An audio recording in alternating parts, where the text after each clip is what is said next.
마태복음 7장 21절에서 23절 말씀 중심으로 천국에 들어갈 수 없는 사람들 제목으로 은혜를 받겠습니다.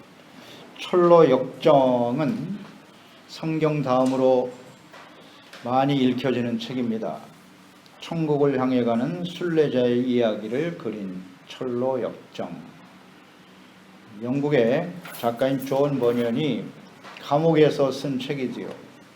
그러니 철로 역정을 통해서 그 당시에 사회에 널리 퍼진 부패와 사회 악을 꼬집고 한편 참된 그리스도인들이 가져야 할 의와 거룩한 삶에 대해 이야기하고 있습니다.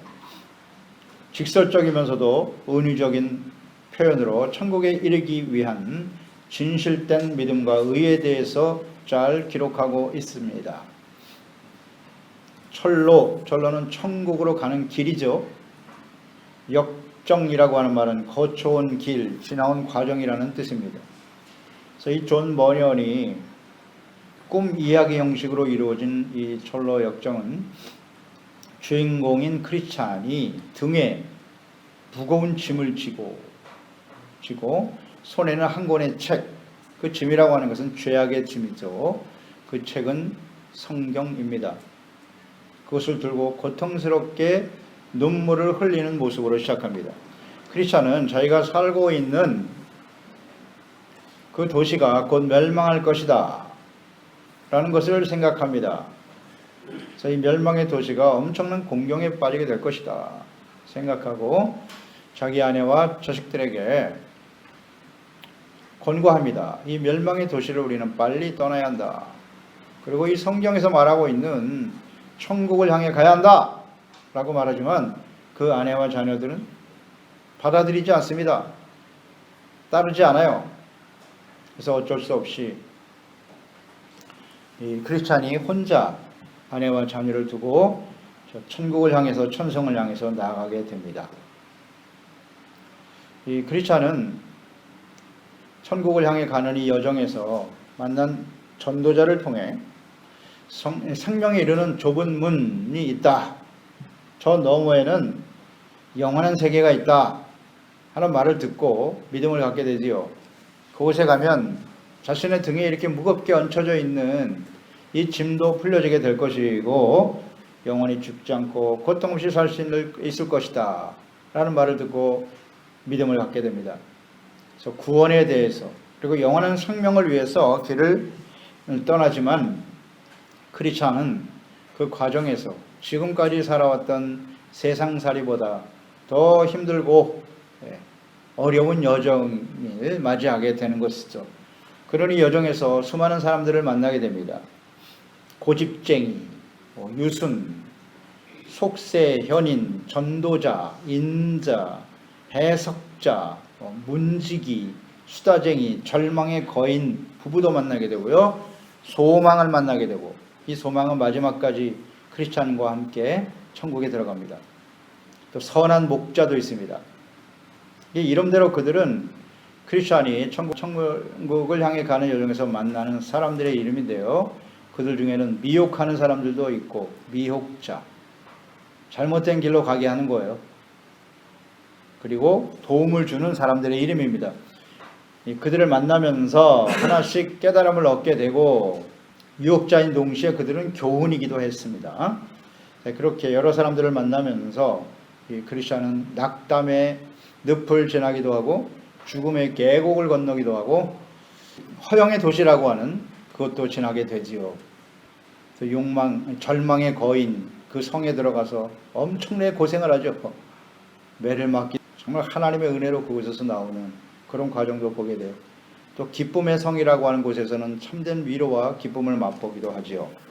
근데 이 모든 과정을 거쳐서 무엇보다도 좁은 문으로 들어가야 한다는 말을 듣고 그 길이 굉장히 좁은 길이에요. 그래서 그 좁은 문을 들어갈 때 십자가가 나타납니다. 그래서 크리스찬이 등에 지고 있는 그 짐이 풀어집니다. 거기서 비로소 참된 자유함을 얻게 되는 그런 과정을 보게 되지요. 많은 유혹과 시련을 극복하고 결국 죽음의 강을 건너 천국에 이르게 되는 이야기입니다. 한편 마지막 부분에 보면 그와 마지막까지 동행했던 무지라고 하는 사람은 이 진실된 신앙을 증명할 길이 없어서 천국문 앞에서 지옥으로 떨어지고 맙니다. 그러니까 크리스찬은 거기서 깨달아요. 아, 천국문 앞에 지옥으로 가는 문이 있구나. 이것을 보게 되고요. 천국에 이르는 마지막 순간에 버려지는 사람들이 있다 하는 것을 깨닫게 됩니다. 그래서 이거 일부의 이야기고요. 2부는 이제 그 아내와 자녀들이 크리스찬의 길을 밟아서 천국에 이르는 과정이 이제 2부로 되어 있습니다. 그래서 이 철로 역정은 천국을 향해 가는 그리스도인들에게 많은 지혜와 교훈을 줍니다. 이 산상수훈은 천국으로 이 말씀이 시작됩니다. 천국으로 시작해요. 심령이 가난한 자는 복이 있나니 천국이 저희 것이며 팔복, 세통하는 자, 온유한 자, 긍휼히 여기는 자, 의에 줄이고 목마른 자요. 마음이 청결한 자는 복이 있다. 화평케 하는 자, 마지막에 의를 위하여 박해를 받는 자는 복이 있나니 천국이 저희 것임이라. 천국으로 시작해서 천국으로 끝나는 것. 복이란 무엇이냐? 천국, 하나님의 나라를 소유한 사람이 복이 있는 사람이다 라고 말씀하고 있죠. 그러면 천국을 소유한 사람, 하나님의 나라, 저 천국에 들어갈 사람들은 어떻게 살아가야 하는고? 이것이 바로 산상수훈의 핵심입니다. 그래서 마태복음 5장 20절, 내가 너희에게 이르노니 너희의 의가 서기관과 바리새인보다 더 낫지 못하면 결코 천국에 들어가지 못하리라. 산상수훈의 시작, 너희는 세상의 빛이요 소금이다 라고 말씀하셨고, 예수님은 율법을 폐하러 오신 것이 아니라 율법을 완전하게 하기 위해서 오셨다라고 시작했어요. 그러면서 의에 대해서 강조하시고, 바리새인, 율법주의자들이었던 바리새인보다 더 나은 의가 아니면 못 들어간다고 했어요, 천국. 그러면 바리새인들보다 더 나은 의란 무엇입니까? 이것이 산상수훈의 가르침이죠. 5장 20절 이하에 주님께서 하신 말씀입니다. 그리고 우리 이제 마지막 부분이잖아요. 결론 부분인데, 오늘 본문 마태복음 7장 21절에 나더러 주여 주여 하는 자마다 다 천국에 들어갈 것이 아니요 다만 하늘에 계신 내 아버지의 뜻대로 행하는 자라야 들어가리라. 이 말씀을 잘 주목하셔야 합니다. 산상수훈의 가르침은 천국에 들어가기 위해서 반드시 지켜야 할 하나님의 뜻이 무엇인지에 대해서 말씀하고 있습니다. 천국에 들어갈 수 있는 사람과 들어갈 수 없는 사람이 있답니다. 어디서? 교회 안에서. 이 성경 말씀은 누구를 위해서 주신 거라고요? 예수 그리스도를 믿고 구원받은 하나님의 사람들을 위해서. 이 말씀의 수신자는, 성경의 수신자는 예수 믿는 사람들이에요. 하나님의 사람들입니다. 교회 안에 함께 신앙생활을 했는데 어떤 사람은 천국에 가고 어떤 사람은 못 간다. 못 들어간다. 그래서 천국에 들어갈 수 없다라는 것을 강조하셨기 때문에 천국에 들어갈 수 없는 사람들은 어떤 사람들인지를 한번 말씀을 통해 우리가 묵상해 보겠습니다. 첫째는 주님의 이름을 부른다고 해서 다 천국에 들어갈 수 없다는 겁니다. 21절, 나더러 주여 주여 하는 자마다 다 천국에 들어갈 것이 아니요 다만 하늘에 계신 내 아버지의 뜻대로 행하는 자라에 들어가리라. 어떤 사람이 천국에 들어갑니까? 예수님의 이름을 부르고 주님의 이름을 부르며 신앙생활하는 사람들, 교회 안에 있는 사람은 다 예수님의 이름을 부르겠죠? 아니라고 말씀하시네요. 예수님의 이름을 부르고 주라고 입술로는 고백하지만 아버지의 뜻대로 행하지 않는 사람은 결코 천국에 들어갈 수 없다. 그러니까 언행일치죠. 말과 행동이 일치해야 되고 혹은 신행일치, 믿음과 행함이 일치되어야 하는데 일치되지 않는 사람들을 의미하는 거예요. 주님의 이름을 부르고 그랬으니까 교회에 나와서 예배도 드려요. 기도도 합니다. 전도하기도 해요.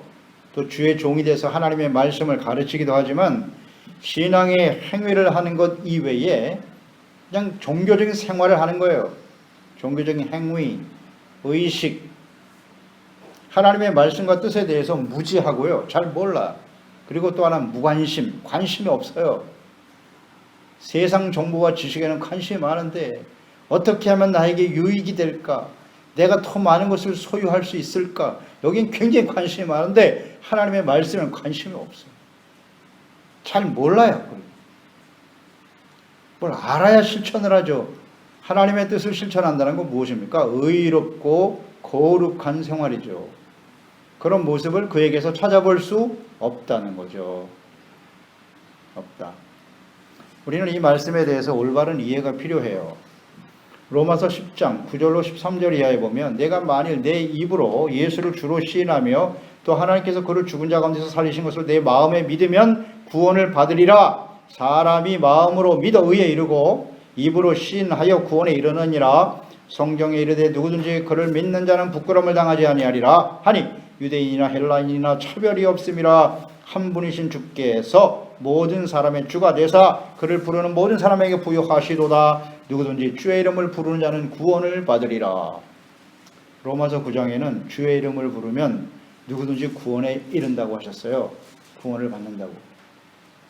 자, 이 말씀은 요엘서죠. 요엘 선지자 2장 32절에 누구든지 여호와 이름을 부르는 자는 구원을 얻으리니 이는 나 여호와의 말대로 시온산과 예루살렘에서 피할 자가 있을 것이며 남은 자 중에 나 여호와의 부름을 받을 자가 있을 것임이니라 라고 말씀하셨죠.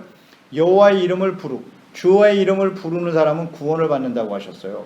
그런데 오늘 본문 말씀에는 주여 주여 부르는 자는 다 천국에 못 들어간다 라고 말씀하셨어요. 모순처럼 들려집니다. 이 말씀이 잘못됐나요? 우린 이 말씀의 의미를 잘 이해해야 합니다. 여기서 주의 이름을 부르는 자다라고 하는 것은 무슨 뜻이에요? 예수님을 나의 주인이다. 주여 그랬으니까 예수님을 나의 주로 고백하고 부르는 사람들을 의미하는 것입니다. 근데 이 주라고 하는 단어가 헬라어의 큐리오스거든요. 이 큐리오스라고 하는 이 주라고 하는 단어는 예수님께서 계시던 그 당시에 말씀하신 그 당시에 복음을 전하던 그 당시에 이 주라고 하는 큐리오스는 단어는 그 당시 로마의 황제에게만 사용되는 단어예요. 로마의 황제. 그런데 예수님을 큐리오스라고 부르는 거예요. 황제가 아닌 예수님을 주라고 부르는 순간 그는 그 자리에서 죽는 겁니다. 예수님을 나의 왕으로 고백하는 거예요. 나의 왕은 로마의 황제가 아니라 예수 그리스도이십니다. 이 큐리오스 주라고 고백하다가 초대교회 수많은 사람들이 순교당했습니다. 그런 의미가 있는 말이에요. 예수님을 주로 믿으면 나는 이제 주님의 종으로서 예수님만이 나의 왕이시고 주인이시기 때문에 나는 그분의 말씀을 듣고 믿어 순종한 사람이 되겠습니다 라는 고백입니다. 그런데 그 의미도 없이 주여라고 하는 말씀을 주의 이름을 부르면서 여전히 주님이 아닌 예수님이 아닌 내가 나의 삶의 주인이 되고 내가 나의 삶의 왕이 되어 내 뜻대로 사는 거예요. 하나님의 뜻엔 관심도 없고 이런 사람을 의미하는 겁니다.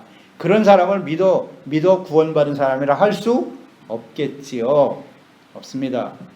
그래서 야고보서에는 이런 믿음을 행함이 없는 믿음이요 헛된 믿음이요 죽은 믿음이라고 말씀하고 있지요. 야고보서 2장 19절 내가 하나님은 한 분이신 줄을 믿느냐? 잘하는도다. 귀신들도 믿고 떠느니라. 예수님이 유일하신 한 분이라는 건 귀신들도 안다는 거예요. 그런 믿음은. 20절 허탄한 사람아 행함이 없는 믿음이 헛것인 줄을 알고자 하느냐? 영혼 없는 몸이 죽은 것 같이 행함이 없는 믿음은 죽은 것이니라 라고 말씀하고 있어요. 주님의 이름을 부르지만 하나님의 말씀과 뜻에 무지무관심하고 순종하지 않는 여전히 자신의 뜻과 생각대로 자신의 유익을 위해서 욕망을 성취하기 위해서 살아가고 있는 사람들은 그 믿음이 죽은 믿음이다. 그런 믿음을 가지고는 절대 하나님 앞에 설 수 없다라고 말씀하고 있는 겁니다.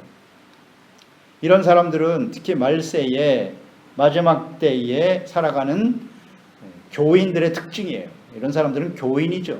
진정한 그리스도인이라고 볼 수 없어요. 디모데후서 3장 5절이죠. 경건의 모양은 있으나 경건의 능력은 부인하는 사람들이다. 모양은 있어요.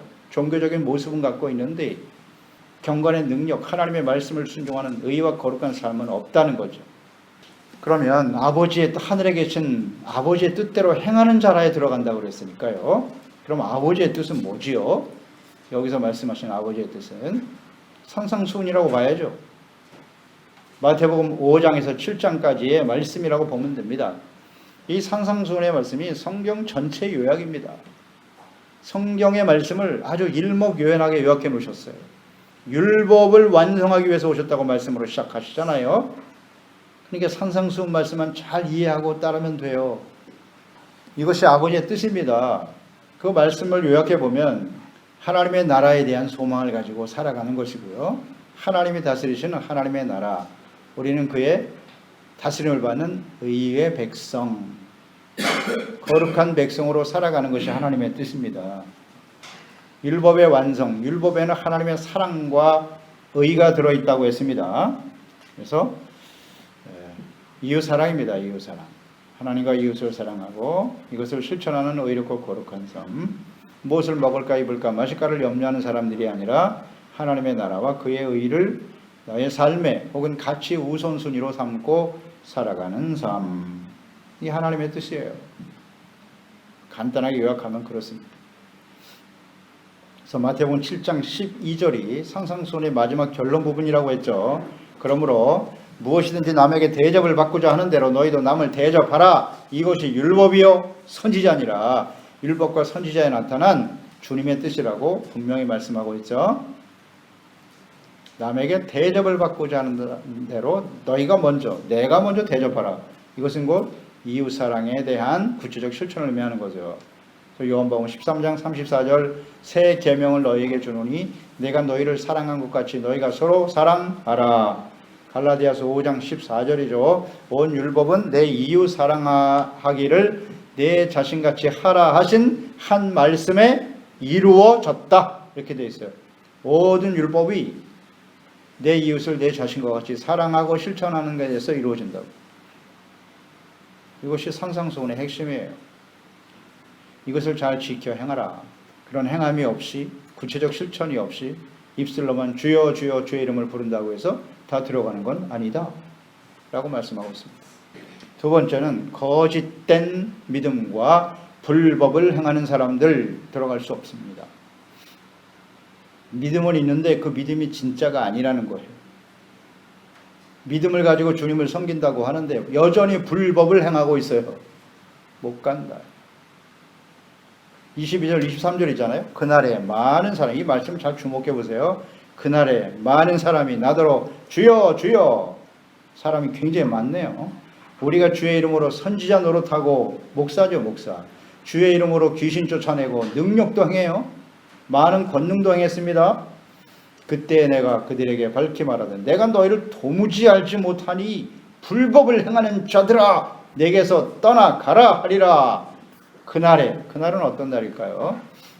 주께서 재림하시는 날이거나 아니면 개인적으로 우리가 인생을 마감하고 하나님 앞에 서는 날이겠죠.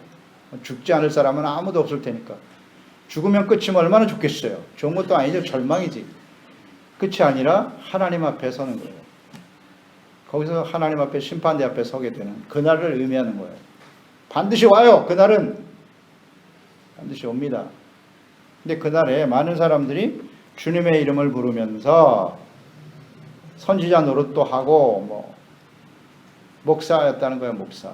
교회 안에서 재직으로 오랫동안 섬겼고 내가 목회를 몇 년 했고 말이죠. 교회를 얼마나 큰 교회를 짓고 많은 능력도 행하고 병 고침도 하고 말이죠. 귀신도 쫓아냈어요. 그 대단하지 않습니까? 오늘 이런 능력을 가진 사람들이 세상에서 말이죠. 그런 목사들을 존경하고 추앙합니다. 수많은 사람들이 따라오고요. 하나님 앞에 대단한 일 한 것 같지 않아요?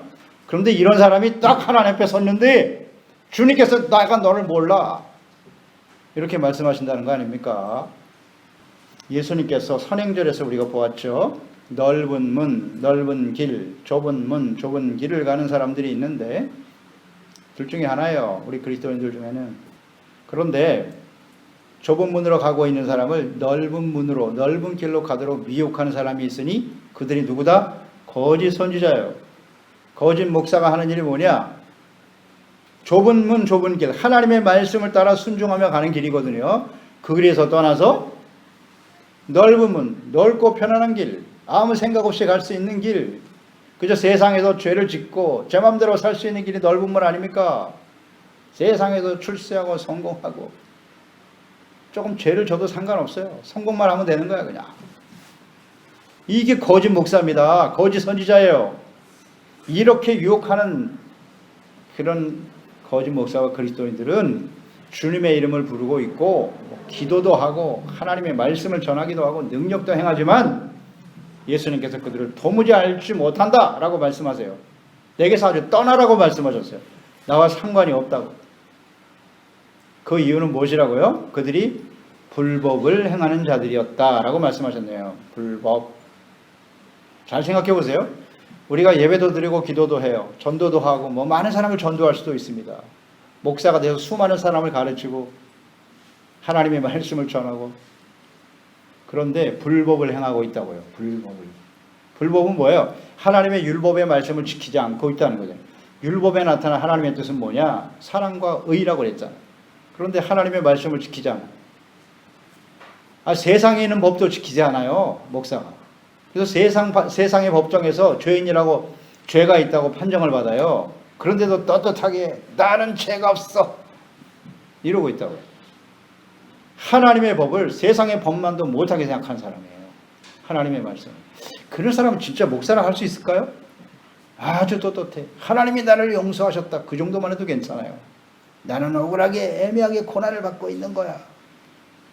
이렇게 말한다면 거의 가짜라고 봐야 돼요.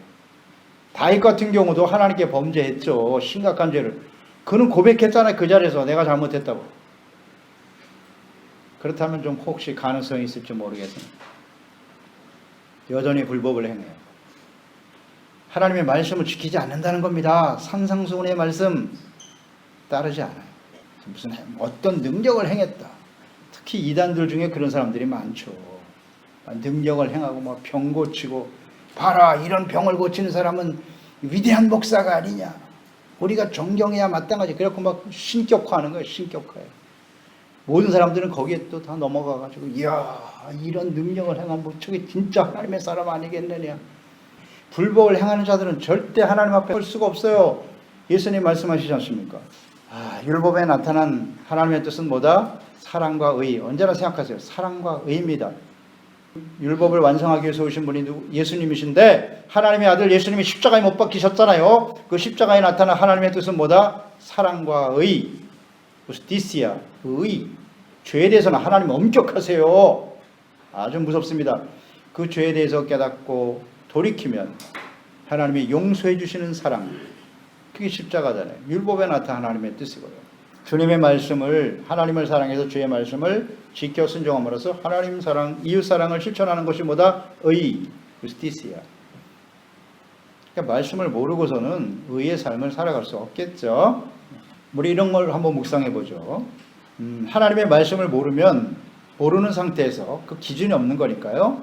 그런 사람은 거의 불법을 행하는 사람이라고 봐야겠죠.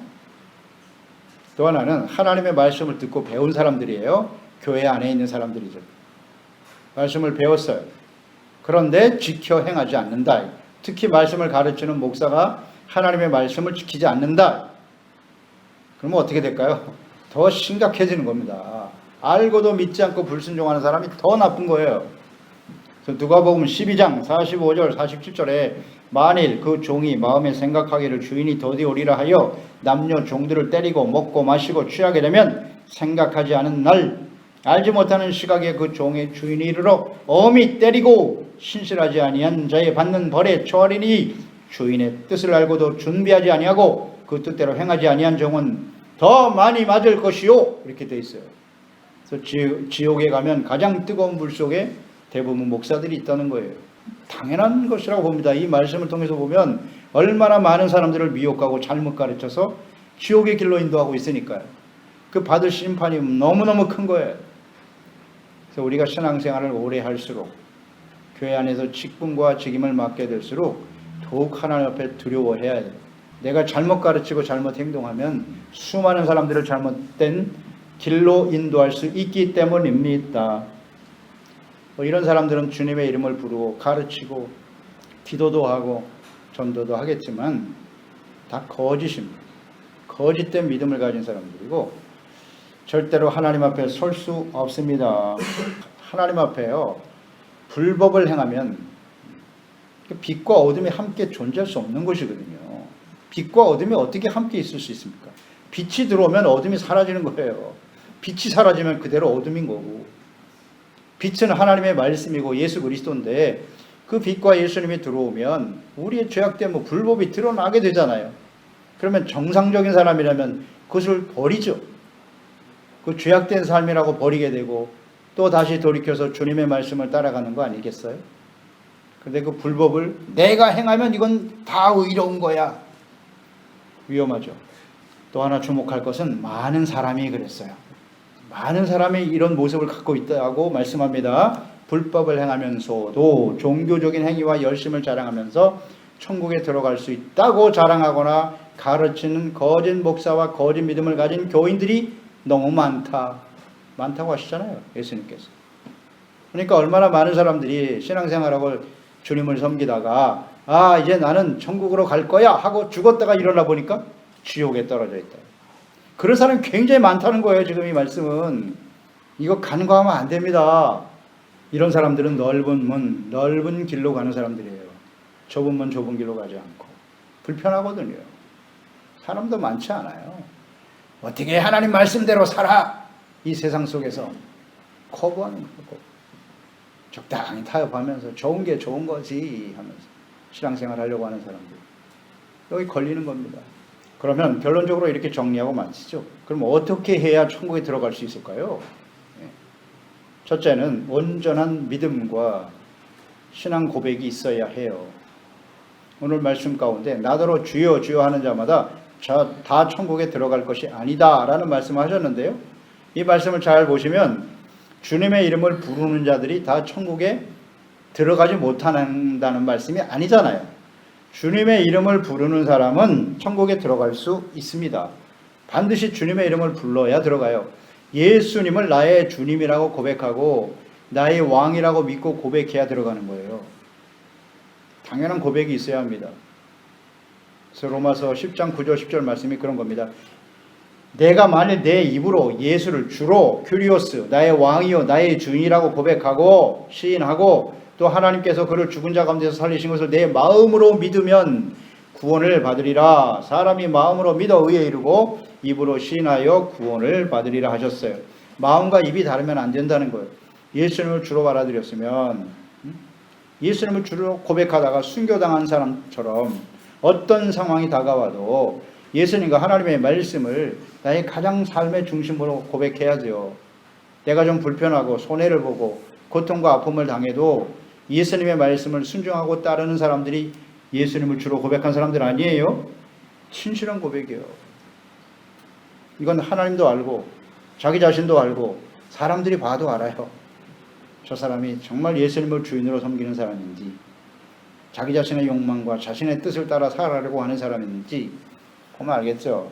그래서 이런 예수님의 이름, 예수님을 주로 고백한다라고 하는 것이 진정한 고백이 되려면 하나님 앞에서만 아니라 사람들 앞에서도 예수님은 나의 주님이십니다. 입술로만이 아니라 삶을 통해서 증거해야 되는 거예요. 삶을 통해서. 주여라고 하는 말 매우 중요합니다. 내가 주인이냐? 하나님이 주인이냐? 예수님께서 마태복음 6장 24절에 말씀하셨어요. 산상수훈입니다. 하나님이 주인이냐 아니면 재물이 주인이냐 둘 중에 하나라고 하셨어요. 너희가 하나님과 재물 이 두 주인을 섬길 수 없다. 겸해서 섬길 수 없다는 얘기입니다. 그러니까 교회 안에 너희는 크리스찬입니다. 예수 믿고 구원받은 주님을 따르는 제자들 중에 하나님을 주인으로 섬기는 사람이 있고 재물을 주인으로 섬기는 사람이 있다 라는 말씀이잖아요. 겸하여 섬길 수 없다고요. 절대. 이 겸하고 두 주인을 섬기고 있으면 이런 사람은 하나님 앞에 설 수 없다입니다. 우선순위의 문제라고 했잖아요. 하나님의 재물을 따르지 말라고 하십니까? 얼마든지 우리에게 주시겠다고 약속하셨어요. 그런데 누가 주인이냐? 주인, 내가 하나님이 주인이 되는 순간 나는 하나님의 종이 되어 주님의 말씀을 따르는 것이고 재물을 주인으로 섬기는 순간 나는 재물의 종이 되는 거예요.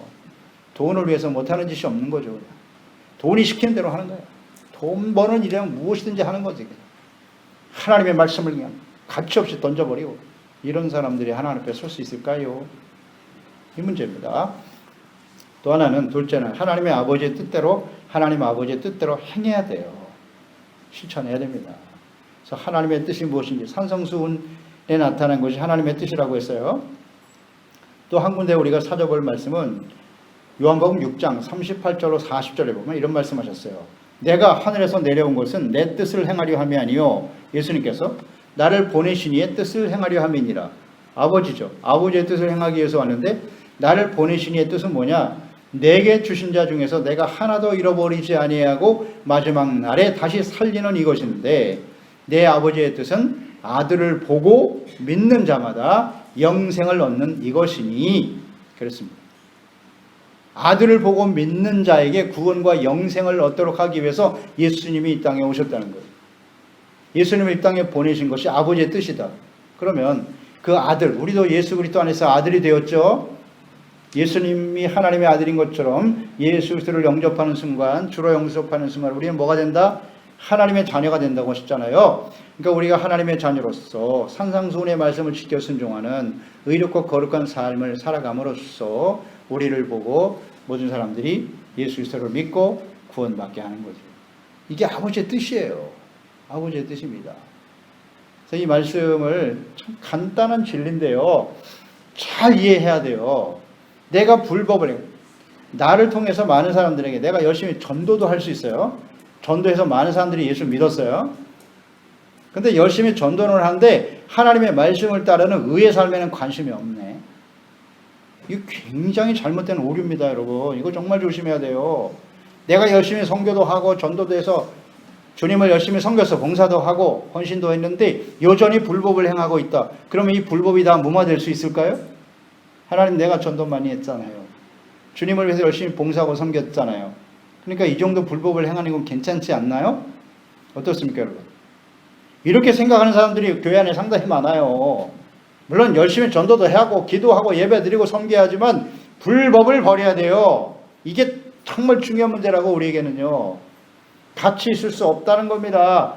내 아버지의 뜻은 나를 보고 모든 사람이 예수님을 믿는 것인데 오늘날 교회를 보세요. 크고 화려한 교회가 있고 수많은 세상에 능력 있는 사람들이 교회 안에 모여 있고 말이죠. 그런데 사람들이 교회를 싫어해. 예수 믿는 사람들을 싫어해. 그런 사람들이 열심히 전도하고 선교를 한다고 애를 쓰는데 말이죠. 예수님을 믿어야 구원을 받을 텐데 누구를 보고? 그 아들을 보고. 그 예수님이 눈에 보일 수가 있나요? 예수님이 눈에 보일 수가 없잖아요. 교회가 예수 그리스도의 몸이고 예수 그리스도를 믿는 우리들을 통해서 비춰질 수밖에 없는 거예요. 예수님은. 그런데 의를 상실하고 거룩함을 상실해버린 교회와 그리스도인들을 통해서 어떻게 아버지의 뜻이 이루어지겠습니까? 그저 크고 화려한 교회를 주면 사람들이 몰려들 거다. 예수 믿는 사람이 대통령도 되고 무슨 국회의원도 되고 무슨 부자가 되니까 교회로 몰려들 거야. 어림없는 소리. 그게 아니잖아요. 의롭고 거룩함을 상실해버리면요 쓸모가 없는 거예요. 소금이 맛을 잃으면 버려지는 것과 같은 이치. 그래서 천국에 들어갈 수 없는 믿음은 아무것도 아닌 거잖아요. 열심히 신앙생활하고 주님을 섬겼다고 하는데 말입니다. 예수님을 주로 믿고 고백하고 정말 종된 마음으로 겸손히 하나님의 말씀과 뜻에 순종하고 의롭고 거룩하고 진실되고 우리가 온전하지 못하지 않습니까? 그래서 교회를 주시고 예배를 주신 거 아닙니까? 성경 말씀을 주신 것이고요. 말씀을 듣고 솔직하게 고백하고 겸손히 하나님 앞에 엎드리고 또 씻음받고 용서받고 거룩하고 의의 삶을 추구하는 일에 초점을 두고 살아가야죠. 그게 하나님의 자녀죠. 참된 그리스도인입니다. 우리의 정말 추구하고 바라는 바는 눈에 보이는 이 세상에서 우리가 어떤 사람이 되는 게 중요한 게 아니라 예수님의 오신 목적은 우리를 하나님께로 저 천국으로 인도하기 위해서 오신 겁니다. 하나님의 나라에 대한 소망을 바라보고 하나님의 나라 잠시 있다 가는 거예요. 우리 인생은 하나님 앞에서는 그날에 하나님 앞에 부끄럼 없이 설 수 있는 그런 교회와 그리스도인들이 되어야지.